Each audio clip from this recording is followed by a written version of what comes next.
Walking is one of the main gaits of locomotion among legged animals, and is typically slower than running and other gaits.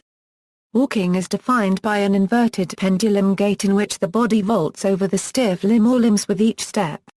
This applies regardless of the number of limbs. Even arthropods, with 6, 8 or more limbs, walk.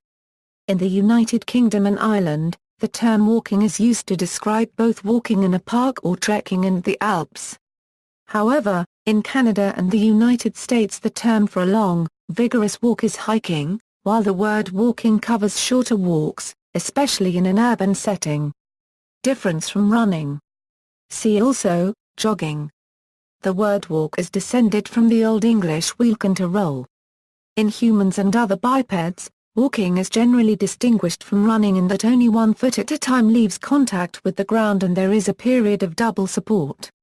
In contrast, running begins when both feet are off the ground with each step. This distinction has the status of a formal requirement in competitive walking events.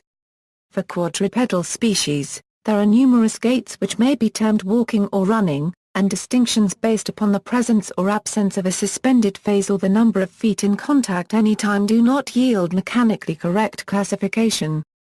The most effective method to distinguish walking from running is to measure the height of a person's center of mass using motion capture or a force plate at mid-stunts. During walking, the center of mass reaches a maximum height at mid-stunts while during running, it is at a minimum. This distinction, however, only holds true for locomotion over level or approximately level walking. For walking up grades larger than 9% this distinction no longer holds for some individuals. Definitions based on the percentage of the stride during which a foot is in contact with the ground of greater than 50% contact corresponds well with identification of inverted pendulum mechanics and are indicative of walking for animals with any number of limbs, although this definition is incomplete. Running humans and animals may have contact periods greater than 50% of a gait cycle when rounding corners, running uphill or carrying loads. Obviously speed is another factor that distinguishes walking from running.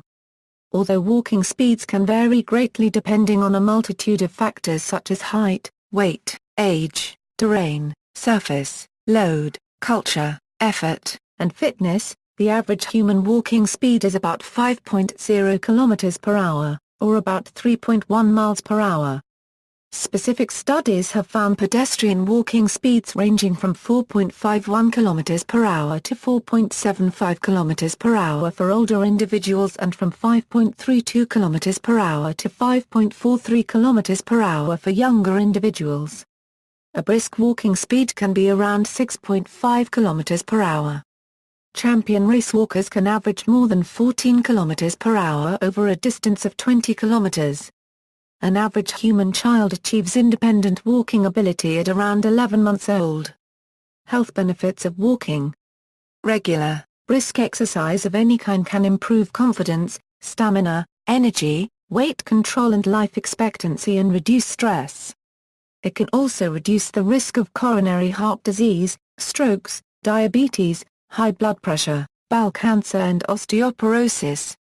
Scientific studies have also shown that walking, besides its physical benefits, is also beneficial for the mind, improving memory skills, learning ability, concentration and abstract reasoning, as well as reducing stress and lifting spirits. Sustained walking sessions for a minimum period of 30 to 60 minutes a day, 5 days a week, with the correct walking posture, reduce health risks and have various overall health benefits, such as reducing the chances of cancer, type 2 diabetes, heart disease, anxiety and depression. Life expectancy is also increased even for individuals suffering from obesity or high blood pressure. Walking also improves bone health, especially strengthening the hip bone, and lowering the more harmful low-density lipoprotein cholesterol, and raising the more useful good high-density lipoprotein cholesterol. Studies have found that walking may also help prevent dementia and Alzheimer's. The Centers for Disease Control and Prevention's fact sheet on the relationship of walking to mortality among U.S. adults with diabetes states that those with diabetes who walked for 2 or more hours a week lowered their mortality rate from all causes by 39%. Walking lengthened the life of people with diabetes regardless of age. sex, race, body mass index, length of time since diagnosis, and presence of complications or functional limitations. Governments now recognize the benefits of walking for mental and physical health and are actively encouraging it. This growing emphasis on walking has arisen because people walk less now than previously. In the UK, a Department of Transport report found that between 1995/97 and 2005 the average number of walk trips per person fell by 16%, from 292 to 245 per year. Many professionals in local authorities and the NHS are employed to halt this decline by ensuring that the built environment allows people to walk and that there are walking opportunities available to them. Professionals working to encourage walking come mainly from 6 sectors: health, transport, environment, schools, sport and recreation, and urban design. One program to encourage walking is the Walking the Way to Health initiative, organised by the British Walkers Association the Ramblers, which is the largest volunteer-led walking scheme in the United Kingdom. Volunteers are trained to lead free health walks from community venues such as libraries and doctors' surgeries. The scheme has trained over 35,000 volunteers and have over 500 schemes operating across the UK, with thousands of people walking every week. A new organisation called Walk England launched a website in June 2008 to provide these professionals with evidence, advice and examples of success stories of how to encourage communities to walk more. The site has a social networking aspect to allow professionals and the public to ask questions, post news and events and communicate with others in their area about walking, as well as a Walk Now option to find out what walks are available in each region. Similar organizations exist in other countries and recently a walking summit was held in the USA. This assembled thought leaders and influencers from business, urban planning and real estate, along with physicians and public health officials, and others, to discuss how to make American cities and communities places where people can and want to walk. Risk of walking: the risk for mortality, 1, decreases in association with walking intensity, and 2, increases substantially in association for walking pace per mile 24 yen-minute mile even among subjects who exercise regularly. The origins of walking. It is theorized that walking among tetrapods originated underwater with air-breathing fish that could walk underwater, giving rise to the plethora of land-dwelling life that walk on 4 or 2 limbs. While terrestrial tetrapods are theorized to have a single origin, arthropods and their relatives are thought to have independently evolved walking several times, specifically in insects, myriapods, chelicerates, tardigrades, onychophorans, and crustaceans.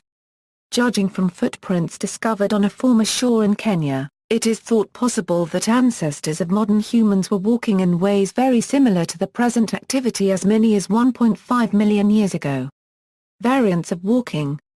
Scrambling is a method of ascending a hill or mountain that involves using both hands, because of the steepness of the terrain.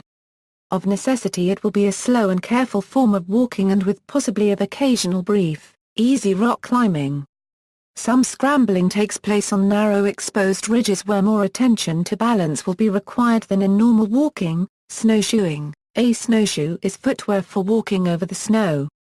Snowshoes work by distributing the weight of the person over a larger area so that the person's foot does not sink completely into the snow, a quality called flotation. It is often said by snowshoers that if you can walk, you can snowshoe. This is true in optimal conditions, but snowshoeing properly requires some slight adjustments to walking.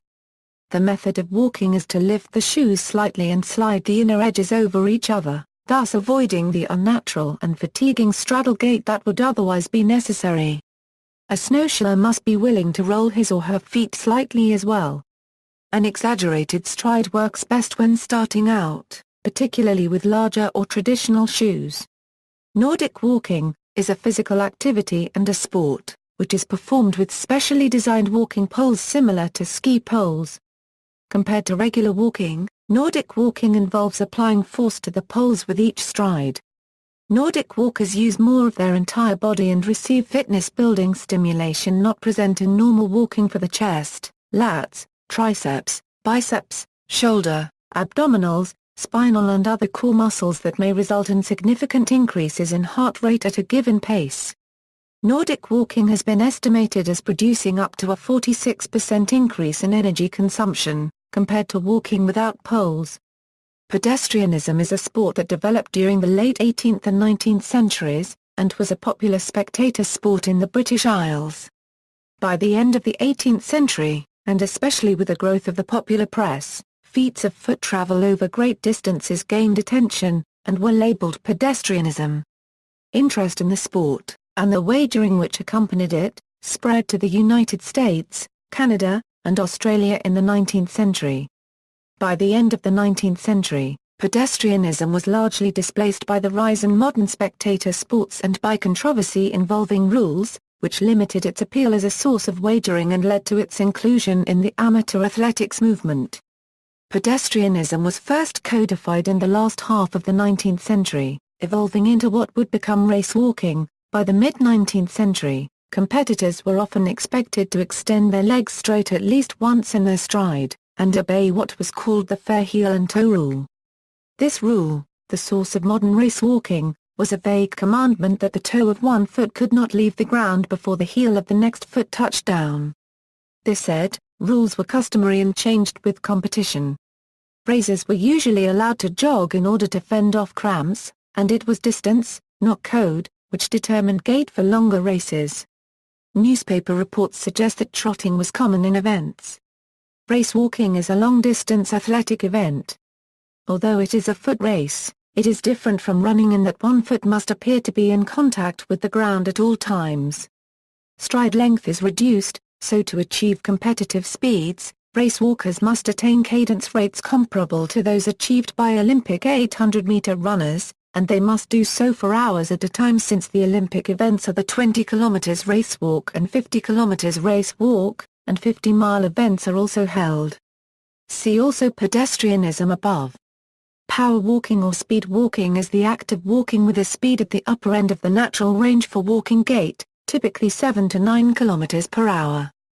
To qualify as power walking as opposed to jogging or running, at least one foot must be in contact with the ground at all times. See also fight walking. Biomechanics. Human walking is accomplished with a strategy called the double pendulum. During forward motion, the leg that leaves the ground swings forward from the hip. This sweep is the first pendulum. Then the leg strikes the ground with the heel and rolls through to the toe in a motion described as an inverted pendulum. The motion of the two legs is coordinated so that one foot or the other is always in contact with the ground. The process of walking recovers approximately 60% of the energy used due to pendulum dynamics and ground reaction force. Walking differs from a running gait in a number of ways. The most obvious is that during walking one leg always stays on the ground while the other is swinging. In running there is typically a ballistic phase where the runner is airborne with both feet in the air. Another difference concerns the movement of the center of mass of the body. In walking the body vaults over the leg on the ground, raising the center of mass to its highest point as the leg passes the vertical, and dropping it to the lowest as the legs are spread apart. Essentially kinetic energy of forward motion is constantly being traded for a rise in potential energy. This is reversed in running where the center of mass is at its lowest as the leg is vertical. This is because the impact of landing from the ballistic phase is absorbed by bending the leg and consequently storing energy in muscles and tendons. In running there is a conversion between kinetic, potential, and elastic energy.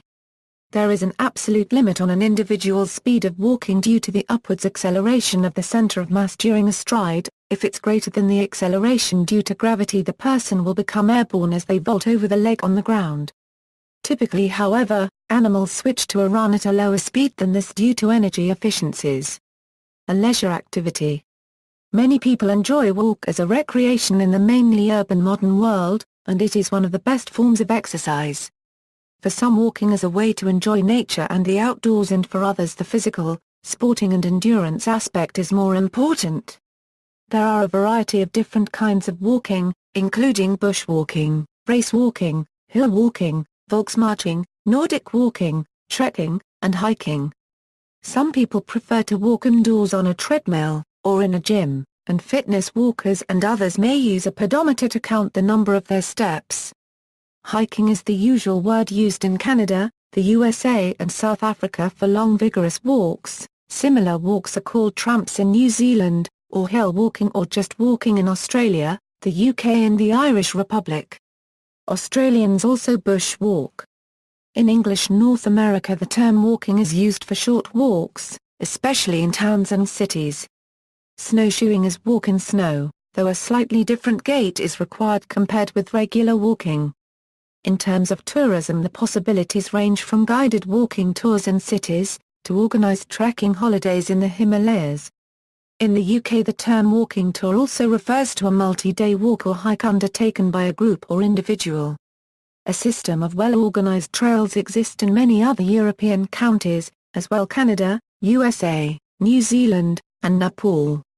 A system of lengthy waymarked walking trails now stretch across Europe from Norway to Turkey, Portugal to Cyprus. Many also walk the traditional pilgrim routes, of which the most famous is El Camino de Santiago, the Way of St. James. Numerous walking festivals and other walking events take place each year all over the world. The world's largest walking event is the International 4 Days Marches Nijmegen in the Netherlands. The Vierdaagse is an annual walk that has taken place since 1909, being based at Nijmegen since 1916. Depending on age group and category, walkers have to walk 30, 40 or 50 kilometers each day for 4 days. Originally a military event with a few civilians, it now is a mainly civilian event. Numbers have risen in recent years, with over 40,000 now taking part, including about 5,000 military personnel. It is now the world's largest walking event. Due to crowds on the route, since 2004 the organizers have limited the number of participants. In the USA there is the annual Labor Day Walk on Mackinac Bridge, Michigan, which draws over 60,000 participants, while the Chesapeake Bay Bridge Walk in Maryland annually draws over 50,000 participants. There are also various walks that are organized as charity events with walkers sponsored for a specific cause. THES walks range in length from 2 mile or 5 km to 50 miles. The Ms. Challenge Walk is a 80 km or 50-mile walk which raises money to fight multiple sclerosis, while walkers in the Oxfam Trail Walker cover 100 km event or 60 miles. In Britain, the Ramblers, a registered charity, is the largest organisation that looks after the interests of walkers, with some 139,000 members. Its Get Walking Keep Walking project provides free routes guides, led walks, as well information for people new to walking. The Long Distance Walkers Association is walking organisation in the UK for the more energetic walker, and organises lengthy challenge hikes of 20 or even 50 or more miles in a day. The LDWA's annual 100 event, entailing walking 100 miles or 160 kilometres in 48 hours, takes place each British spring bank holiday weekend. Walkability. There has been a recent focus among urban planners in some communities to create pedestrian-friendly areas and roads, allowing commuting, shopping and recreation to be done on foot. The concept of walkability has arisen as a measure of the degree to which an area is friendly to walking. Some communities are at least partially car-free, making them particularly supportive of walking and other modes of transportation. In the United States, the Active Living Network is an example of a concerted effort to develop communities more friendly to walking and other physical activities. Walking is also considered to be a clear example of a sustainable mode of transport, especially suited for urban use and/or relatively shorter distances.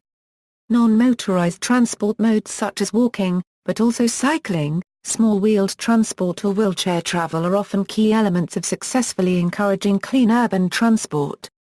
A large variety of case studies and good practices that promote and stimulate walking as a means of transportation in cities can be found at Alps, Europe's portal for local transport. The development of specific rights-of-way with appropriate infrastructure can promote increased participation and enjoyment of walking. Examples of types of investment include pedestrian malls, and foreshoreways such as oceanways and also river walks. In robotics, the first successful attempts at walking robots tended to have 6 legs. The number of legs was reduced as microprocessor technology advanced, and there are now a number of robots that can walk on two legs. One, for example, is ASIMO. Although robots have taken great strides in advancement, they still don't walk nearly as well as human beings, as they often need to keep their knees bent permanently in order to improve stability. In 2009, Japanese roboticist Tomotaka Takahashi developed a robot that can jump 3 inches off the ground. The robot, named Ropid, is capable of getting up, walking, running, and jumping. Animals. See also, gait, horses. The walk is a 4-beat gait that averages about 4 miles per hour.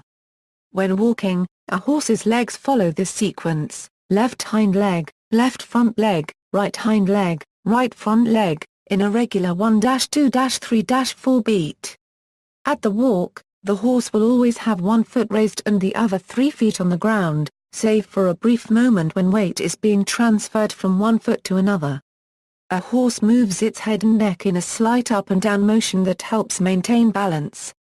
Ideally, the advancing rear hoof oversteps the spot where the previously advancing front hoof touched the ground.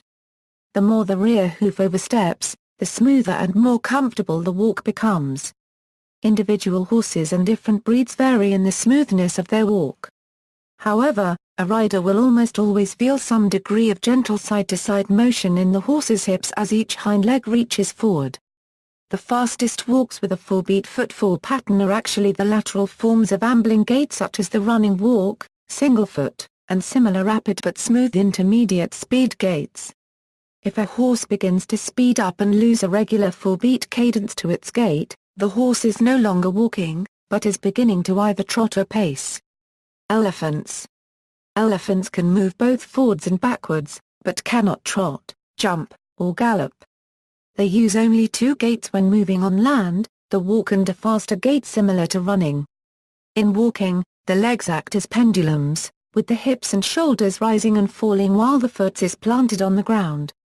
With no aerial phase, the fast gait does not meet all the criteria of running, although the elephant uses its legs much like other running animals, with the hips and shoulders falling and then rising while the feet are on the ground.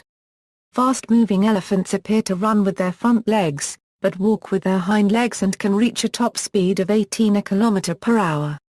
At this speed, most other quadrupeds are well into a gallop, even accounting for leg length. Walking fish. Walking fish, sometimes called ambulatory fish, is a general term that refers to fish that are able to travel over land for extended periods of time. The term may also be used for some other cases of non-standard fish locomotion, for example, when describing fish walking along the sea floor, as the handfish or frogfish. See also: arm swing and human locomotion, barefoot, carrying on the head, flower centner, footpath, gait training, International Charter for Walking, list of U.S. cities with most pedestrian commuters, military step and goose step, Naismith's rule, outdoor education, preferred walking speed, Tobler's hiking function, walking distance measure, walking in London, Walcarthon, references. Bibliography: Nicholson, Jeff, The Lost Art of Walking, Harbour Books, 2010. ISBN 978-1-905128-15-0, Corolliger Fontana Gusti, Gordana, Urban Strolling as a Measure of Quality, Architectural Research Quarterly, Volume 11, No. 3-4, DOI, 10.1017 per second 1359135500000750, external links. European Local Transport Information Service provides case studies concerning walking as a local transport concept. Walking at DMOZ.